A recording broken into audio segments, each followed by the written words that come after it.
an accurate forecast or the contrarian forecast?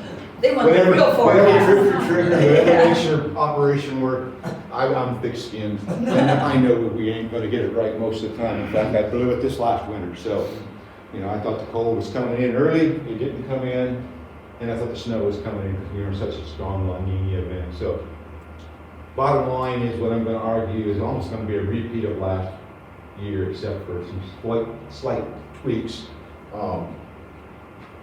What I will remind you is that last winter was a perfect example of you can be above normal the entire winter and have a 10-day period in the entire winter this way below normal. That's exactly what happened to us with that little Arctic intrusion that we had last February.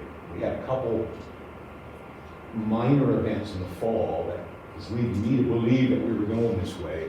So I'm going to show you some maps to show you that we are showing a different trend this fall, believe it or not. I'm hearing the same thing on the ag blogs as I've always heard. 30 days in November without precipitation and the world's coming to an end. We're in a full-blown drought. And I say, well, what happened during August, September, and October? And you see some of the areas that I've been hearing complained about, northeast Iowa. Usually when you get 10 inches of rainfall over a 4-month period, you're not in a drought by any means. So I think that's going to be the biggest issue for us, is to figure out who the winners and losers are across the Corn Belt, particularly since we start going into the winter. We have our spring recharge season. But I will say that our competitors to the east right now are facing a pretty significant likelihood that they're going to have some challenges come this spring. The question here in Nebraska is are we going to have a haves and have-nots like we did this spring coming into it, where we were southern wet, northern dry, this year's east wet, west dry. So it's just a matter of when does this event itself, this La Nina event itself, which is much weaker than last year, end, and do we go into an El Nino as we function into the second half of next year, because that changes the jet dynamic, particularly for the southern half of the High Plains region. Brings a lot more of that moisture in, much more robust precipitation patterns evolve across the southern plains at the expense of the northern plains. So keep in mind, as I show you these maps, look at the Dakotas and Minnesota, the areas that were the hardest hit with this drought this year, and what has the pattern evolved to so far this year, because I don't want to hear any of them up there complaining that they don't have surface moisture for planting to. They're going to get the crop planted, and they're already way ahead of normal in terms of their soil moisture recharge. So if there's going to be any areas of dryness, it's going to be in the western half of those states, eastern half of the states, probably going to have a very, very long winter. I think we're going to have a long winter here also, but I've been more often than not. So if I can figure it would help if I turn this on. Let's see if we can do this. Oh, no, that's one. Is this thing not working? Is it too low? What, I mean, Oh, let me see. No, it doesn't seem to be. is it on? I don't think it is. No, we got off. What else?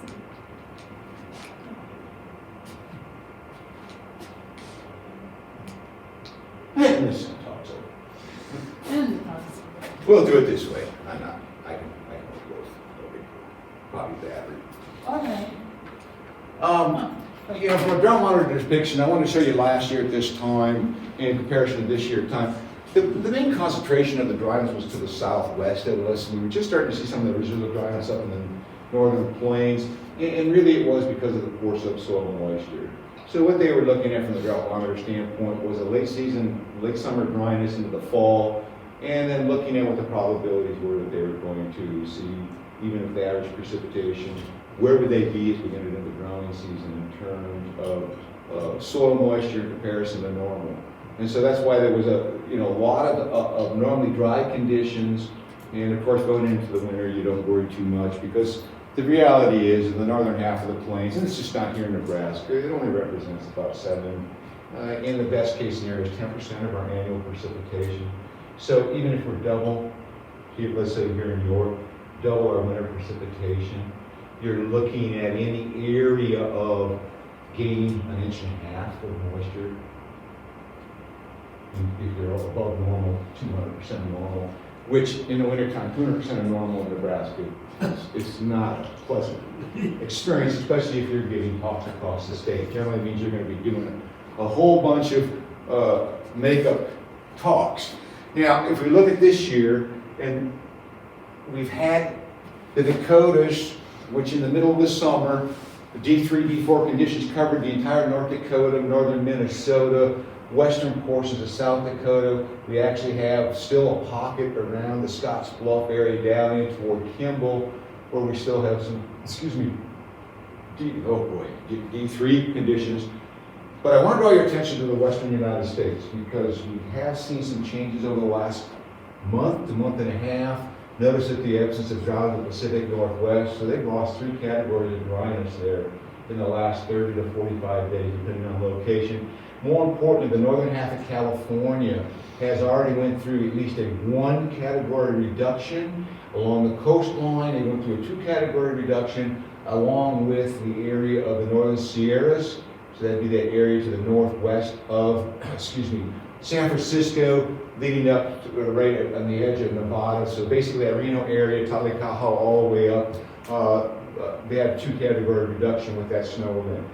All of these came what we call under atmospheric river events. That's going to be the new term you're going to hear with the press this year. There's been 3 of those that I know of. In fact, there's a 4th one, actually 4. But we're just going to concentrate, because one of them hit the same area twice. This event that caused the California reduction, this atmospheric event, is basically a fancy term for a low pressure system coming into the western United States where the flow is perpendicular to the land mass. So you've got mountains and you've got a flow coming around your low, and so you get a straight perpendicular channel. Until that low moves inland, you get that funneled moisture coming in. So we've had one in California. We've had 2 in the northwestern corner of the United States, basically the Pacific Northwest. And that one, 2 of them in the Pacific Northwest. The second one was the one responsible for the major flooding in the Fraser Valley of southwestern British Columbia. I don't know if any of you watched the Weather Channel, and they have that Ice Road Trucker series. Basically, that's the area of that Fraser Valley going up through the valley there in British Columbia. That's exactly where that's taken. And the third one was in the Alaska, in the area to the south of Juneau, down toward British Columbia. So that to me is a warning right away that something different is going on this year than last year. And we can see that when we start to look at temperature and precipitation patterns this last fall. Now, and when I go into, so if you look at the fall temperature trend, compare this to last fall, notice that the cold air, believe it or not, as dry as we were last fall, we actually come in pretty much in that normal, below normal category through the center part of the country. The reality is that those 2 cold, that cold that you see on this map was from 2 events. It slid down the front side of the Rocky Mountain. One in the 3rd week of October and one in the 3rd week of November. That brought bitter cold temperatures. In fact, I can still remember this because it disgusted me, though I haven't been able to grow Brussels sprouts for the last 2 years. It's simply, Al didn't put his things in time. Brussels sprouts are very temperature dependent. But what they don't like is 16 degrees or less. It kills them. In the last 2 years, we've had that in November. Not only did we had our freeze, but we got our 32 and our 28 degree freeze on the same date across the state. And we were 10 to 15 degrees below where we should have been. And last year set a record on that date. So we never looked back for the next 3 weeks. We went back in the 50s, 60s, and 70s when they did another one of those. That's why I was going for below normal temperature the first half of winter, because I thought we'd get more of these events. And then we just basically backed off. But one of the reasons is look at the Pacific Northwest and the Southwest, all above normal as with the East Coast. So you got a ridge, trough. That ridge was so extensive that systems that were coming into the Pacific Northwest were just skirting it, and they had to be pushed all the way up over top of that ridge, and they come down the front side of that ridge, right down the front spine of the Rocky Mountains, pulling that cold air from central and northern Canada down into our region. It's the same mechanism that we've seen in February when we got that Arctic air. So definitely a pattern that's different this year. When we look at this next one from a temperature profile, see that basically it's almost 180-degree reversal. And that's why I'm arguing for we're going to see a different pattern this year in terms of not only temperatures but precipitation, simply because our falls are polar opposite. Now, one of the things I mentioned last year, one of the reasons I got my head hung on a platter, so to speak, and any climatologist in this business is going to have this happen, is that when you look at La Nina statistic, I firmly believe in using statistics because most of these real strong signals work 70+% of the time. However, you always have to be aware of the flip side of that signal. When it doesn't work, it fails miserably 180 degrees the other way. And what happened is last year, because that ridge and that trough in the Gulf of Alaska bringing energy into the Pacific Northwest couldn't make inroads until we got past December and we got into January, those systems that were coming in were moving in eastward fashion. That ridge was still in place over the southwest, so they were diving down into the lower Great Basin, which they normally don't do. They usually come into California and move their way across and up to over the northeast. They're coming up, down, and then they were sliding through the southern plains before they made their movement up toward the Great Lakes. So it left the northern high plains high and dry. When you start to look at these La Nina events and look at the stronger events, it just so happens that about 25% of the time, it's the exact same pattern that happens. We still get the wetness in the Ohio River Valley because those systems are coming out where they definitely do have a wet trend during El Niños. But it just basically left all of that northern plains dry. We just didn't get the systems coming from the southwest to the northeast. They just basically moved too much toward the south. So we're going to need to see that this year to some extent because it has been dry to the south of us. But more importantly, let's look at the fall precipitation patterns, and you can see that there's a little bit of that signal showing up in the fall around Texas and the southeast. Look at how little bit of an above normal moisture trend we have in the Pacific Northwest and a very strong dry trend in Northern California. Let's look at this year so far. Well, here's your fall precipitation. Now, because we're doing it in the United States, these are in 5-inch increments. But I'll draw your attention, now hopefully you can see the eastern Nebraska, the lightest red shading, basically the middle rate, 5 to 10 inch, covers eastern Nebraska, less than 5 inches from central Nebraska westward. And the reality is you can drop about 2 inches off of that to central Nebraska because these are 5-inch increments. But as you move toward the east, look at from Illinois, central Illinois, all the way across the eastern Corn Belt, which would be Ohio, Indiana, and to some extent Pennsylvania in the northeast. They already received at least 10 inches, and in some locations they're pushing 20 inches of moisture during this period. Now, average water holding capacity soils in this region are 2 inches per available foot of soil. So 10 inches by an average infiltration, we know from when I first came here, that's all I did was soil moisture modeling. That the average efficiency rate from the fall through the spring, and I suspect it's very similar to the east of us as it was in eastern Nebraska, is a factor of 70%. 70% of the precipitation here from the fall through the spring will get into the profile. So what's this argue is that they've already got at least 7 inches of available moisture in their profile. That would take us down to 3.5 feet. And if we're up pushing that 15, 20 inch range, their profiles are full. That's why I'm arguing that they're going to probably see some issues in this region if the pattern does not break down significantly before we get into the spring planting. Subsequently, we also have the same type of pattern showing up in southeastern Kansas and also in southwestern Missouri. And even though you're going to see in this next slide, we're exceptionally dry down in that southeastern corner of Texas along the Gulf Coast, this area there has also received between 10 and 20 inches. They get so much moisture down there that they're coming in below normal. But in terms of an agricultural standpoint, more than enough moisture to meet their demands going into the spring planting season.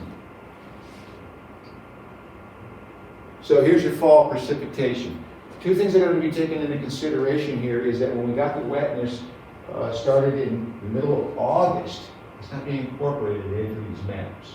It's going to be incorporated here in a second, but on this map, because we're looking at the fall, look at how extensive the western United States is in terms of precipitation. So if you look at the northern half of California right now, there's many of these areas are at least 4 inches above normal, pushing up to somewhere just shy of 12 inches above normal.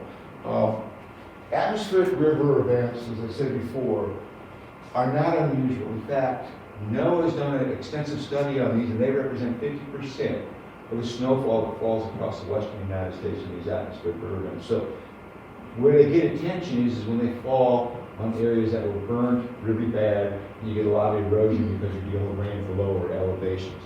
But overall, the last time that we've seen this start this quickly, I hate to bring this up, but the winter of 2018-2019.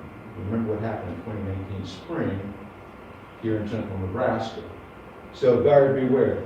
The pattern is bringing storms in much farther to the south, and eventually those systems work their way downstream to the central plains. Now the northern plains has been the beneficiary of a pattern that has been slowly migrating toward the south. So where they made out like a bandit was in late August and early September, when we had a troughing pattern in the western United States. They were the exit point for that trough. The southeastern United States up to the Great Lakes were well above normal in terms of temperatures. And you can see that they didn't really get a lot of precipitation except for in the extreme eastern Corn Belt. The upper Great Lakes drier than normal. This is the entire fall. So one of the things that I have found in my career is to pay attention to these maps. When the upper Great Lakes region, this would be that area of upper Michigan, lower Michigan, Ohio, or northern half of Ohio, northern half of Indiana, when they're wet, we're dry. When we're dry, they're wet. Now, how does that work? Because they are in the southern portion of the mean position of the eastern Hudson Bay Trough. When we see the big troughs in the eastern United States, their focus center is to the north of them over the southern Hudson Bay. The dump of cold that comes into the United States is dependent on how deep that trough digs. Well, if you think about a trough, where do we sit on that trough? We're on the backside of that trough, so eastern Nebraska would be on the extreme west or east, western periphery of that trough. Western Nebraska is closer to the western U.S. ridge. So you have trough ridge. When we get wet here in Nebraska, we have a trough.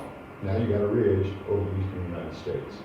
So that's one of the mechanisms I use. So whenever I talk to my mom, oh, we went into a wet trend, they upgrade, and you start watering. It really works very, very well. That being said, notice in Texas, there's a large area of dryness here. Now, we had some of these issues starting to materialize last year until we started to see these systems break off, and it was about the middle of December when we started to really start to see the pattern evolve, and it really got going as we got into the first part of January. There are signs from the models that a couple systems coming in, one may move through Texas, and the reason why I say it's important, not all of these systems go through, but one or two of them is to get that surface moisture, so that we do get northerly flow, or southern flow going to the north from the Gulf of Mexico, that we come over some wetter surfaces and give us the potential at least for some activity here. The other area to pay attention to is the Mid-Atlantic region. Drought's got to start somewhere, and in the United States, in any given year, you can spend 25% of the area minimum being under drought conditions. It's a big country. We're not going to see anything lower than 20%. I think it's happened once since the drought monitor came into inception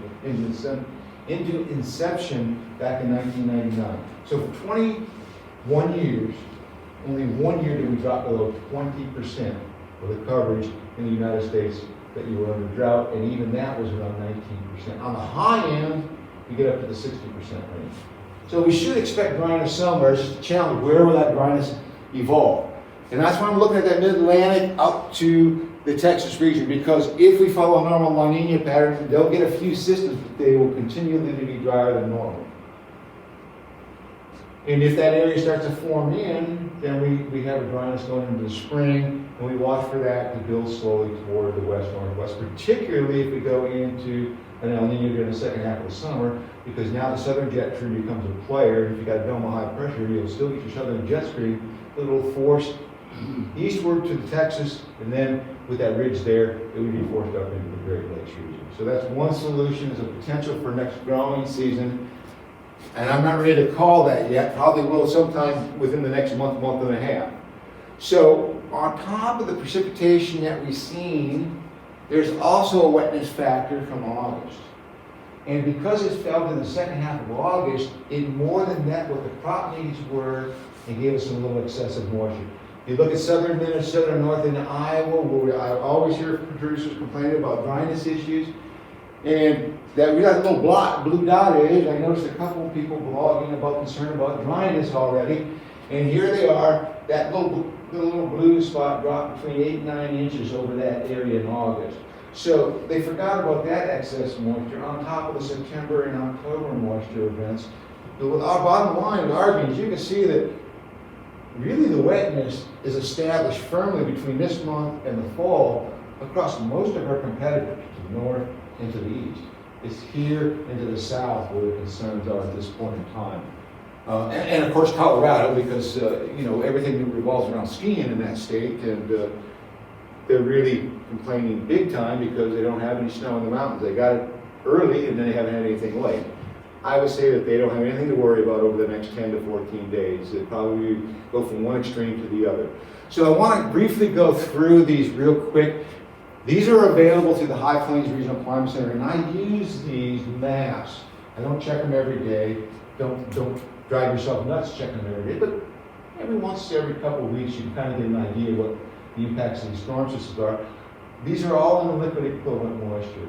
So this is what I'm using to track where we stand in terms of soil moisture recharge into our profiles across all of the Corn Belt and where we have problems. So for here in Nebraska, you can see that there's portions in the northeast still that haven't recovered properly.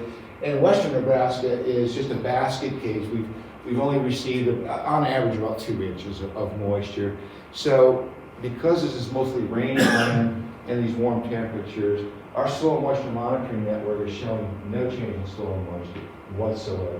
The conditions right now are the same as they were as we went into the middle of September. There's been no gain. Anything they've gained has been offset by transpiration for warm season crops and warm season grasses in September, and then the cool season grasses just kept on going. Plus all the wind we've had to deal with. We've had, as we go into the central Corn Belt, which basically takes Iowa, Illinois, Michigan, even in the area that is challenged in the Midwest is that north central Iowa up through Wisconsin. In there, anywhere from 3 to 6 inches. We're sitting here in Lincoln, received 6 inches, and we're just barely above normal. They're 6 inches and they're below normal. So it kind of gives you an idea.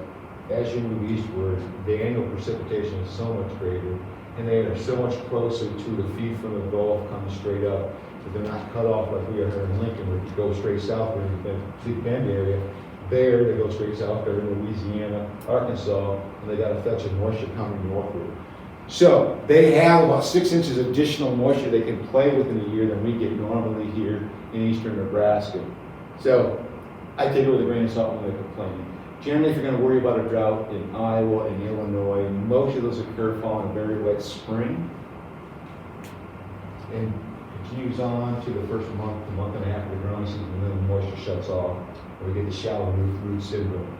4 out of every 5 of their droughts, according to their state climate office, occur in those type of situations that impact their yields.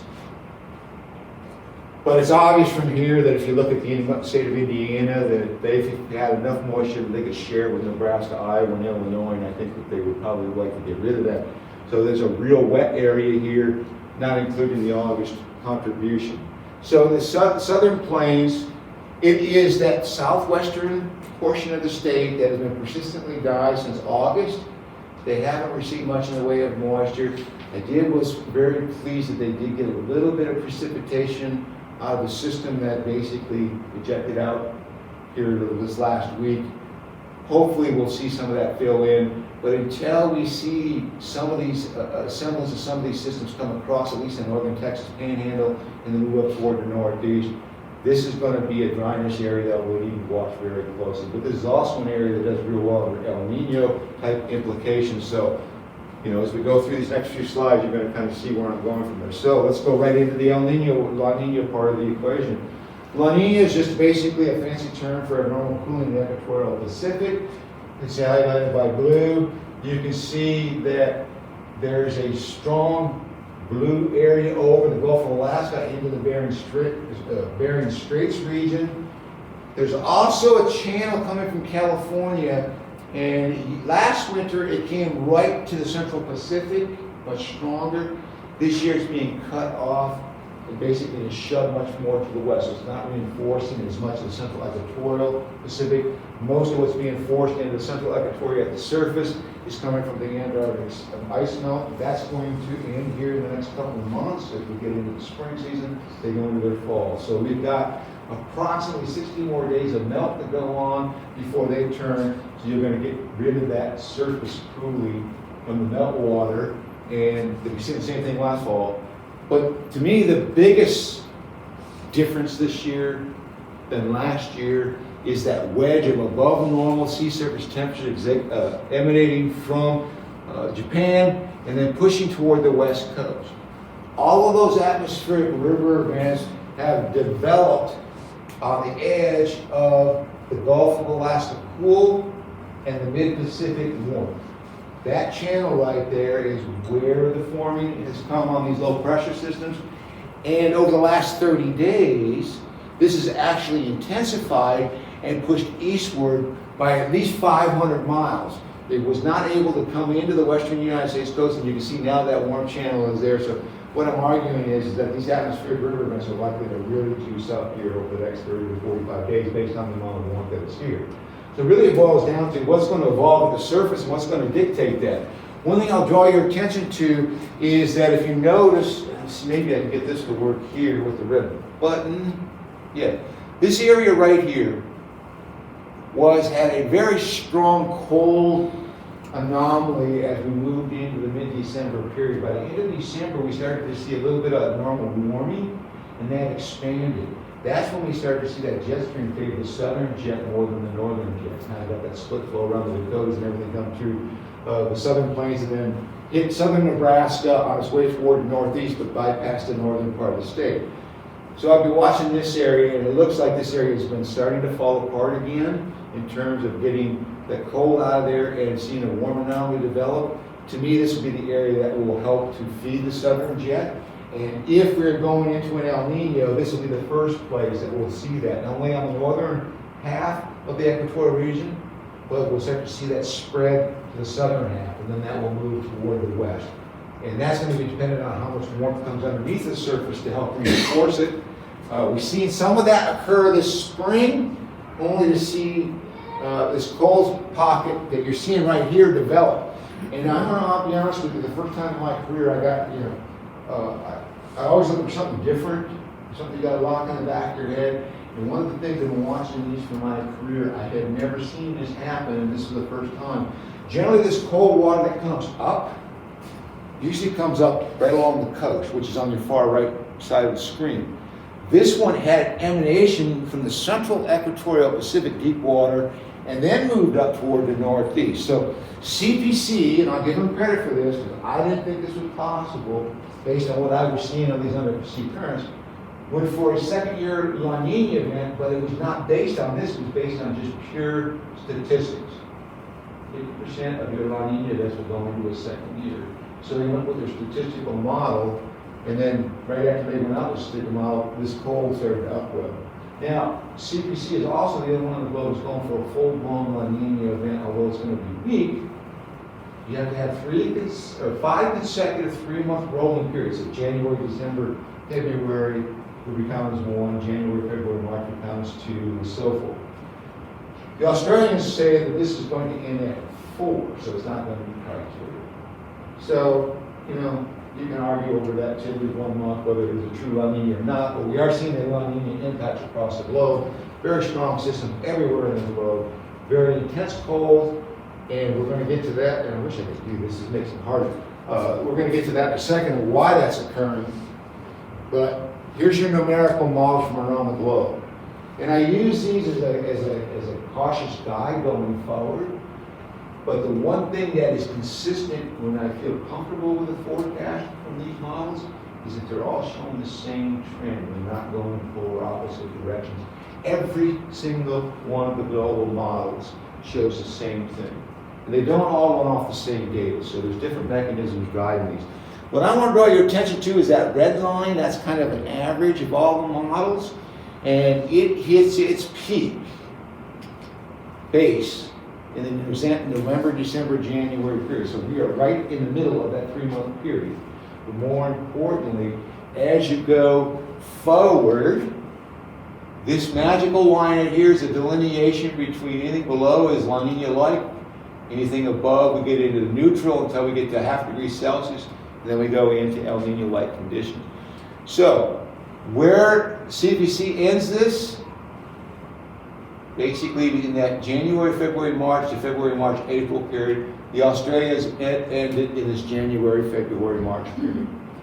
And then if you look, it just keeps going warmer on all these. And if we threw out this outlier model that was way out of base, we actually don't have as strong of a La Nina event, and we actually come out of this La Nina event just like the Australians say, right here in that February, March period. So 1 month shy of what CPC would consider a La Nina. Big deal.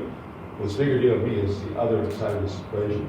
As we go into the spring, which is on the very right-hand side, in the summer, June, July, August, all of our models move on to a warm side.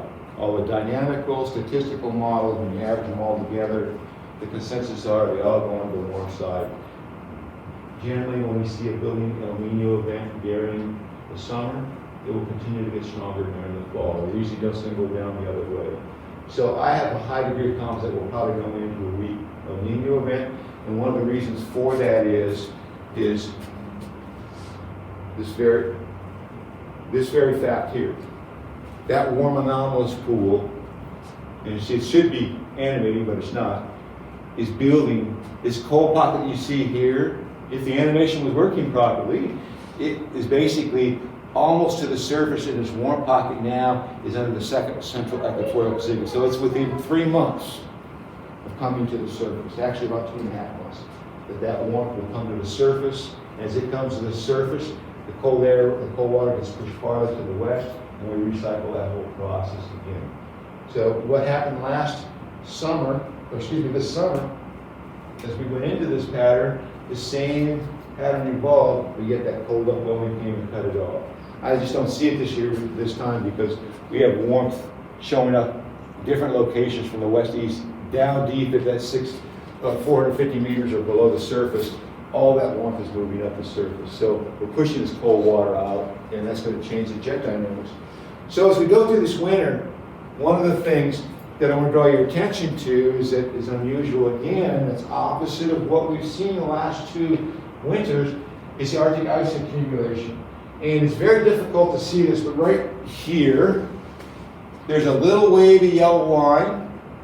This is generally the mean average position. So all of this area out into the Bering Sea has ice pack that is usually farther west and south than where it normally is at this time of the year. At the same token, we had a real warm fall, and we just haven't had the ice accumulations in the Hudson Bay region. This has just started here to form ice over the last 3 weeks, unusually late.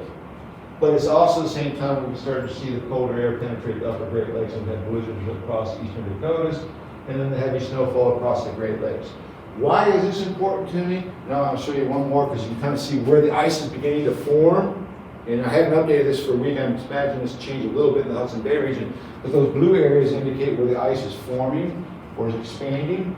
So you can look at the Bering Sea area, and that's really starting to accumulate ice, but you're also seeing it forming in the Hudson Bay region. Now the reason why I'm highlighting this is that systems come into the Pacific Northwest. And one of the tricks that I learned is that if you start to see snow on national rivers in Seattle or ice in Portland, it's pulling up Arctic air, and if you think about how warm that ocean is in comparison to the land, it has to pull a lot of cold air in to get snow or ice accumulation in that region. That means that's a very strong system. It's tapping Arctic air. It hasn't been able to do that the last 2 years. So what it means is that as that system comes down the west coast and starts to head eastward, it's already got the Arctic air behind it to keep that system generating over the central rock, or over the central rocks, and then it moves out. Then it can either pull that cold air behind it, or in the case of last year, we got cut off from that northern flow. As it moves to the east, It hooks into that trough, weaker trough in the east, and pulls the Arctic air over central Canada and eastern Canada. So as Hudson Bay fills in, it doesn't matter which direction the lows come from, they're going to attack cold air.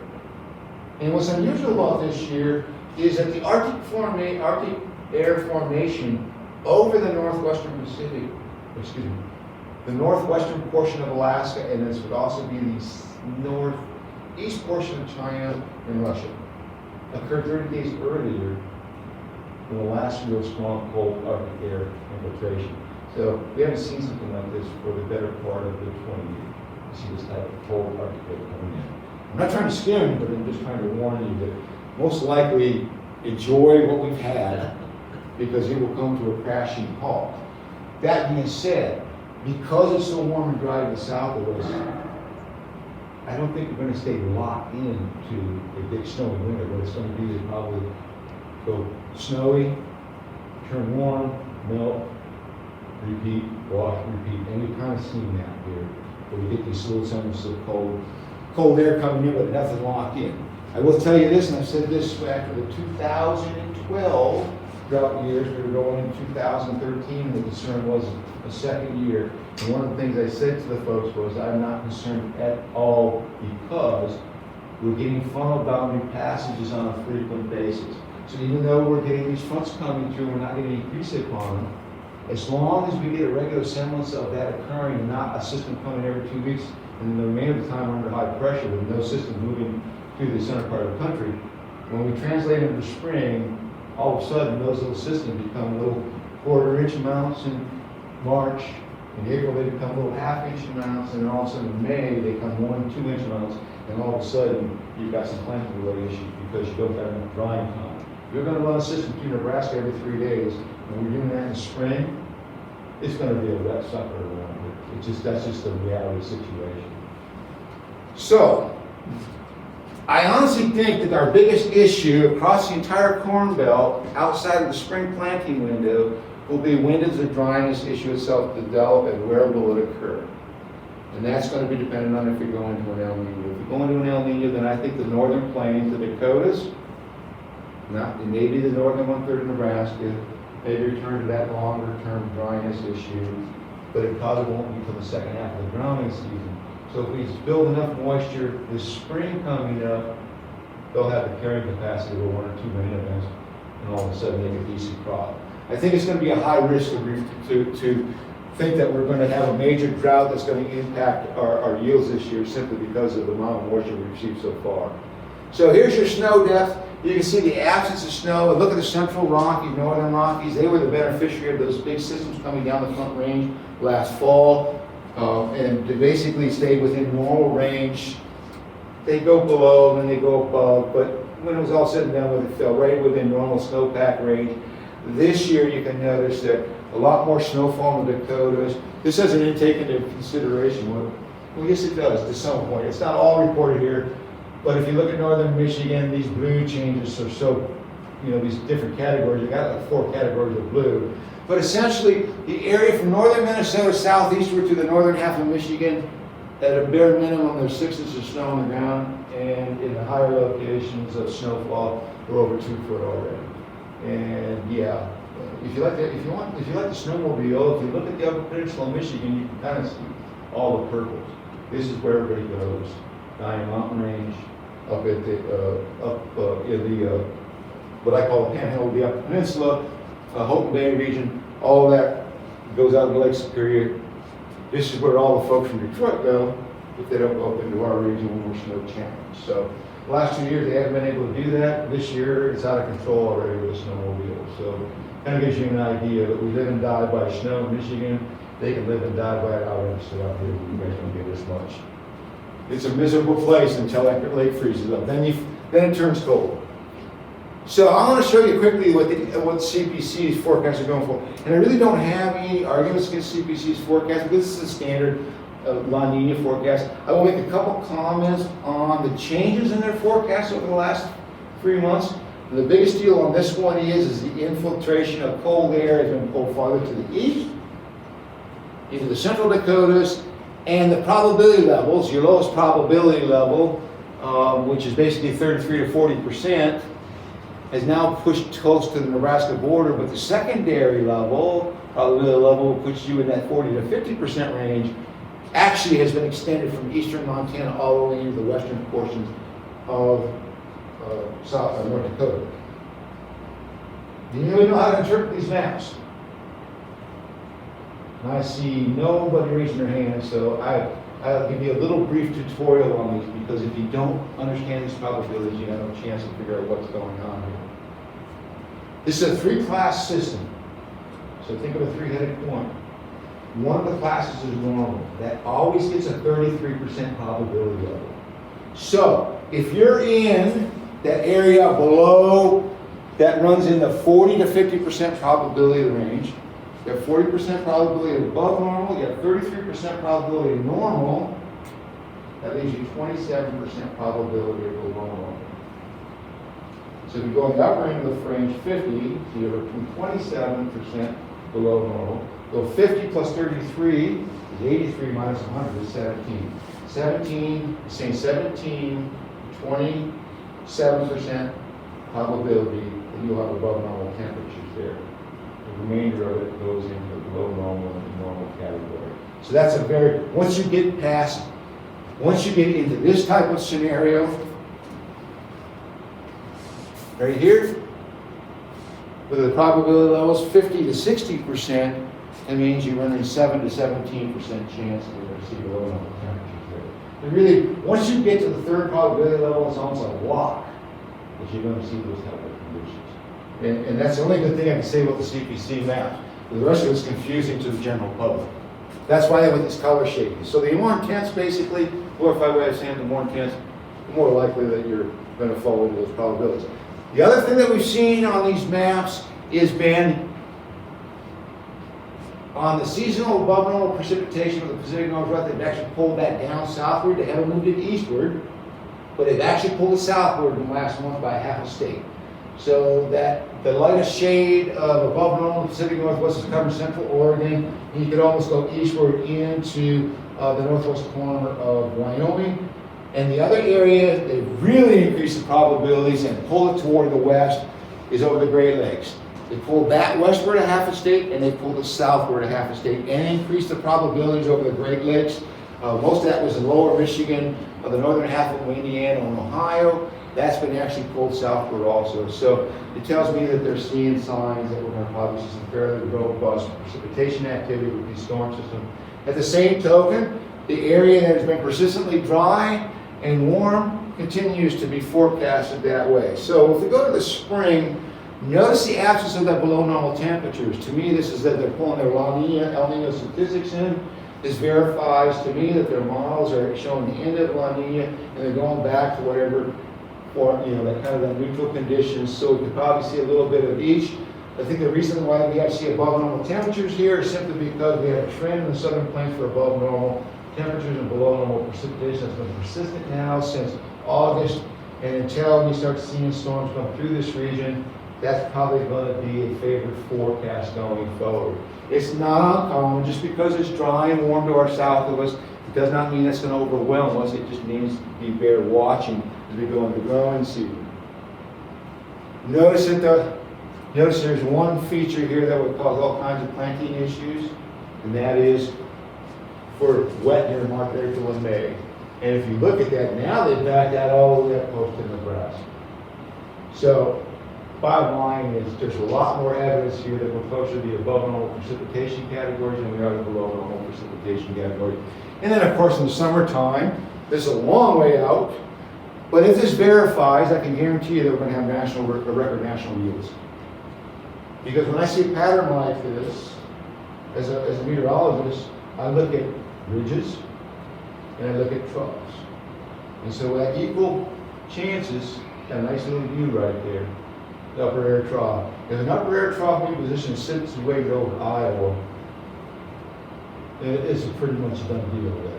Our competitors are going to do above normal in terms of corn yield. Iowa and Illinois, Nebraska's number 3, but what is 70% of our agriculture in the state? Irrigation. That's discounted right away by the Board of Trade. If you look at statistics from irrigated agriculture in Nebraska, if we have a bad year, we might drop 1 or 2 bushel below trend line. If we have a good year, we get 1 or 2 bushel below trend line. But it's one of the prettiest, highly correlated trend lines there is in the United States, in the agricultural area, simply because we make up for what Mother Nature doesn't provide. And actually, we've done better under drought conditions, when it's real dry in western Nebraska, than we ever under rainy conditions. And simply because they get cool enough at night, they get the water on and keep it going. It's not an issue. Now, there is one thing we haven't discussed, and that's the snowpack in the Rockies. The last 2 years have taken the reservoir levels down that feed into McConaughey. And so if we don't see the Central Rocky snowpack come back to normal, then I don't know if we'll see restrictions this spring, but we will certainly be seeing them the following year in 2023. Simply because the upstream reservoirs are all down at 40% range. They can come back up, and there's enough, with the changes that have been made since the 2000 drought and the subsequent years that follow that, they're going to institute restriction controls much earlier than we did. The last time we went into this situation, it wasn't until we dropped those reservoirs upstream that were down into the 25% range or lower before we put restrictions in place on McConaughey. Those things have changed. Now, if McConaughey dropped below 50%, we're going to see restrictions put in much quicker. So, we can extend that water out. That's the advantage of it. I suspect that when it's all said and done with, that we'll probably come in with a normal snowpack. And if that's the case, then I don't see any water restrictions for this upcoming year.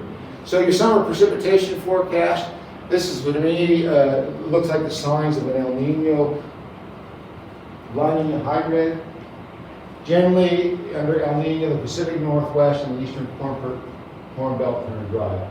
And that's why I was focusing on that Mid-Atlantic region, because if you go into a typical El Nino type pattern, we expect drier pattern over this region, and usually it will go from the southeast northward with high pressure. And if we got high pressure in the east, we've got low pressure in the west, and that means that the central United States is a beneficiary of systems running along the periphery of the southeastern U.S. ridge. So that's kind of where I'm going right now. We'll see whether or not that does verify as we go forward in time.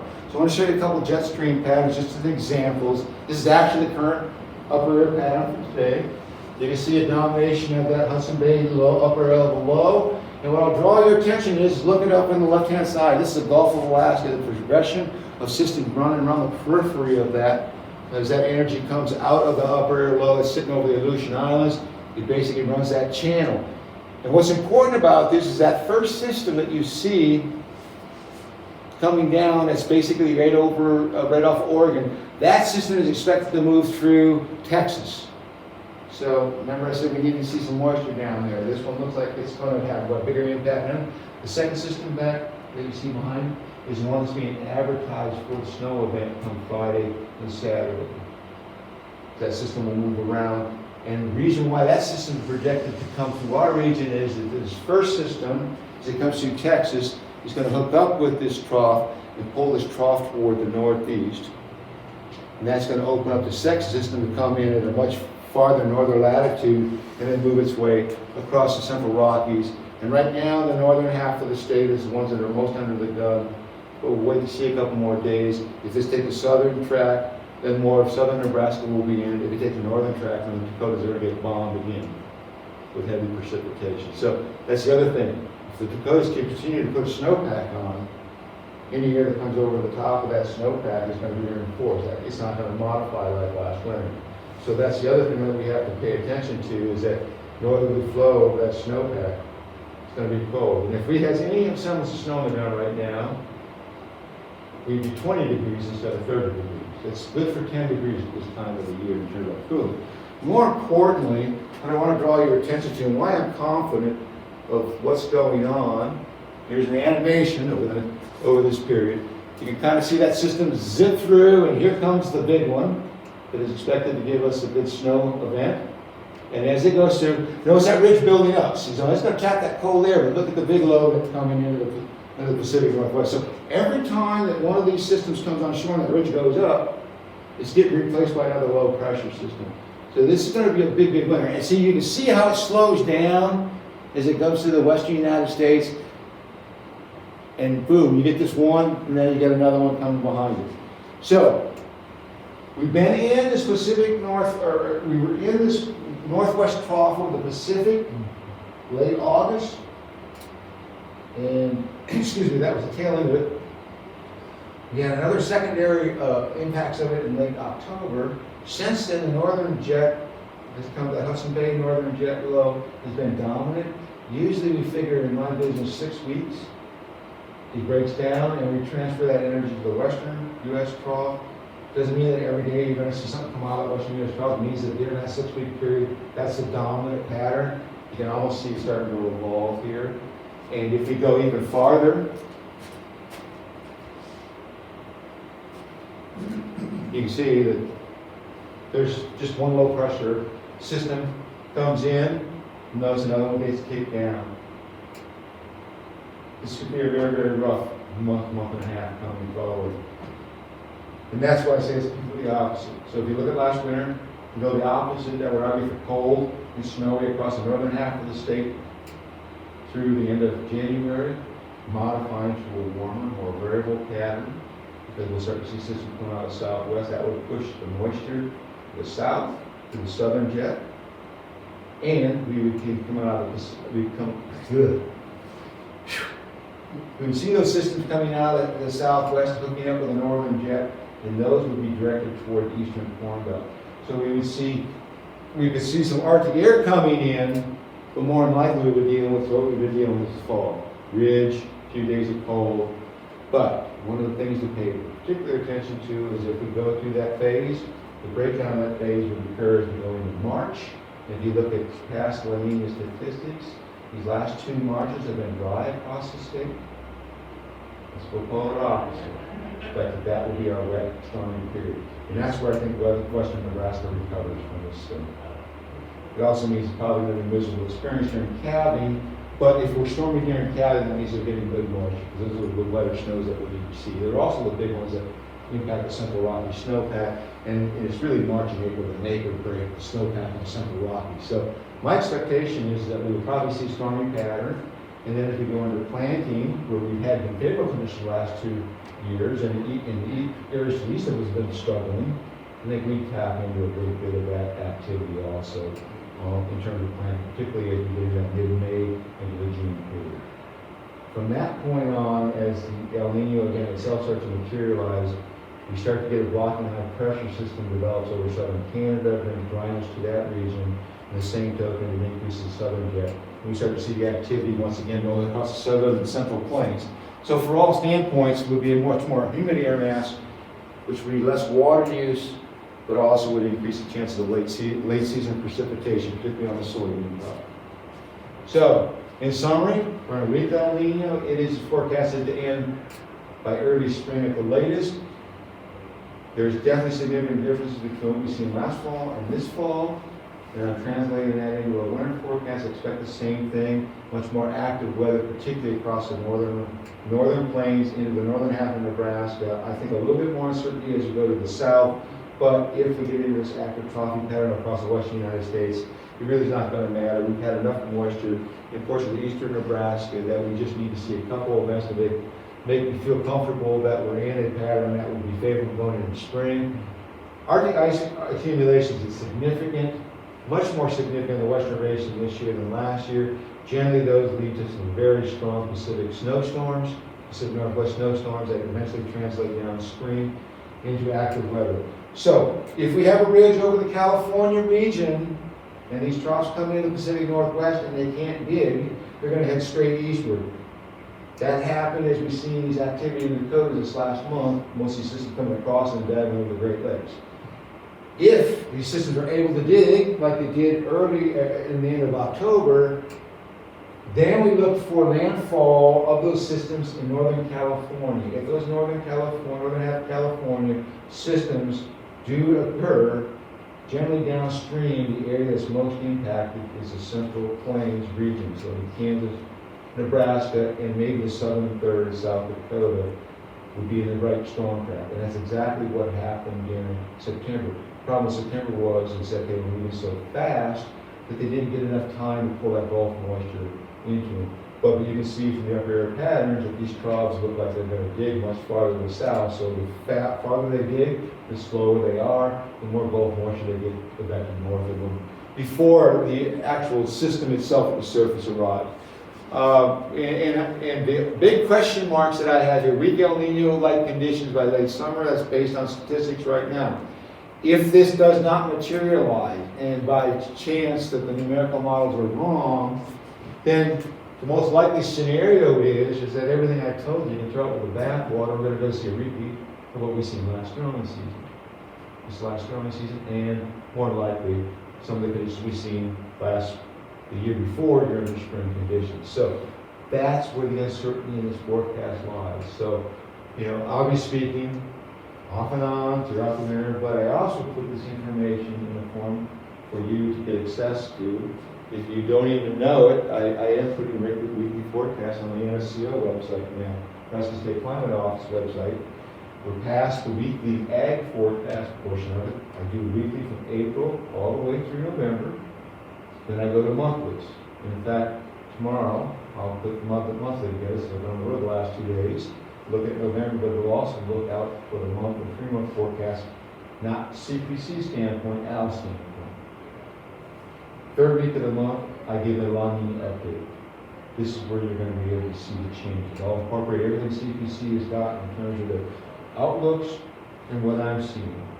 So if there's going to be any changes in this forecast, most likely that's where you will see them.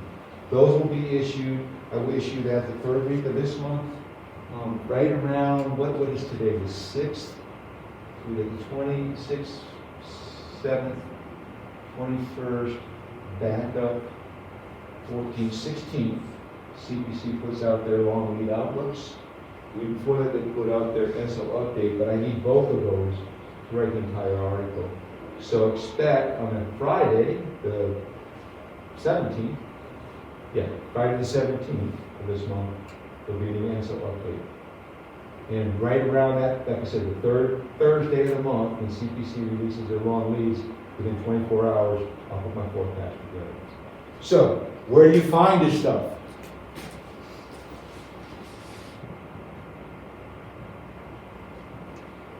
Everything that I've used for SlideWise, I have access to links.